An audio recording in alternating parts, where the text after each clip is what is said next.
যাদের মা নাই তারা জানে মা না থাকার কি জ্বালা, যাদের বাবা নাই তারা জানে বাবা না থাকার কি জ্বালা। এখন ঘরে ঝগড়া করেন, এখন ভাল লাগে না আব্বা আম্মারে, এখন আব্বা এই ভুল ধরে, আম্মা এইটা বলে, এখন অনেক অসহ্য লাগে। তো যেদিন চলে যাবে ওই দিন বুঝতে পারবেন মাথার উপর থেকে ছাতাটা নাই হয়ে গেছে, বটবৃক্ষটা চলে গিয়েছে, আর উপদেশ দেওয়ার মতো কেউ নাই, কাছে আগলে রাখার মতো কেউ নাই। এজন্য আব্বা আম্মা থাকতে আমরা যেন আব্বা আম্মার কাছ থেকে দোয়া চাই। আব্বা আম্মার দোয়া কোনোদিন আল্লাহ তাআলা ফিরিয়ে দেয়। মায়ের মর্যাদা অনেক বেশি, বাবার চেয়ে 3 গুণ বেশি, কমসে কম। কয় গুণ বেশি? মা মা মা, তারপর বাবা। 3 বার মা।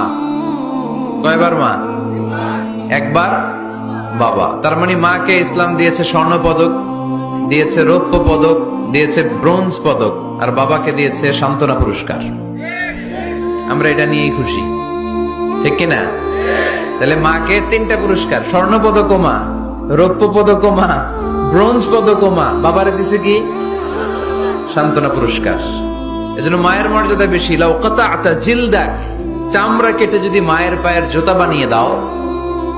ছোটবেলা যে মায়ের বুকের দুধ খেয়েছো, আল্লাহর হাবিব বললেন 1 ঢোক দুধের শোধ আদায় হবে না, ঠিক কিনা?